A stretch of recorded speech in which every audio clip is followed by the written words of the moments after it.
हम सब जानते हैं कि आज कलकत्ता हाई कोर्ट ने जो मुस्लिम को ओबीसी का आरक्षण यानी ओबीसी कोटा सब कैटेगरी में जो आरक्षण दिया जा रहा था उसको कलकत्ता हाई कोर्ट ने निरस्त कर दिया है। साथ ही साथ जो ओबीसी सर्टिफिकेट वेस्ट बंगाल में मुस्लिम्स को दिया जा रहा था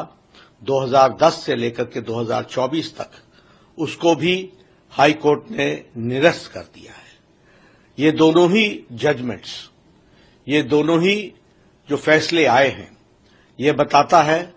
कि किस तरीके से ममता सरकार गैर संवैधानिक तरीके से, अनकॉन्स्टिट्यूशनल तरीके से तुष्टीकरण की नीति को आगे बढ़ा रही थी और एक तरीके से कहा जाए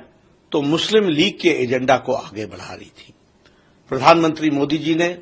इस चुनाव में बड़े स्पष्ट शब्दों में इस विषय को उठाया कि किस तरीके से ये इंडी गठबंधन, ये घमंडिया गठबंधन, ये ममता, ये राहुल गांधी, ये बाकी सारे टोला जो है, ये किस तरीके से घमंडिया गठबंधन के तहत एक तुष्टीकरण की नीति और तुष्टीकरण के साथ साथ ये सब लोग संविधान की धज्जियां उड़ा रहे हैं।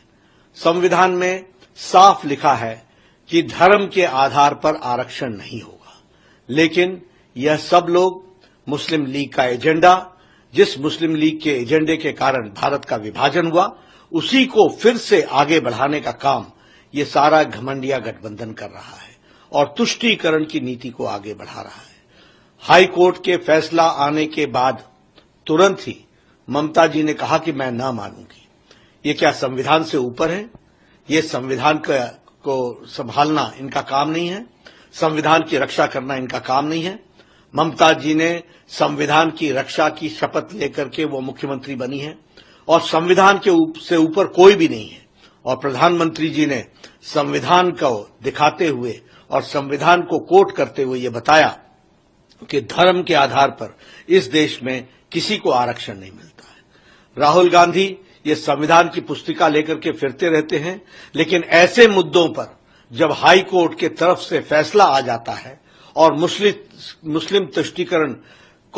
का पर्दाफाश होता है और मुस्लिम तुष्टीकरण स्पष्ट इन लोगों के एक्टिविटीज के द्वारा, इनके कार्यकलापों के द्वारा स्पष्ट दिखता है, तो ये चुप्पी साधते हैं। ऐसे लोगों को इस चुनाव में भारत की जनता और पश्चिम बंगाल में ममता को पश्चिम बंगाल की जनता सबक सिखाएगी, ये मैं कहना चाहूंगा।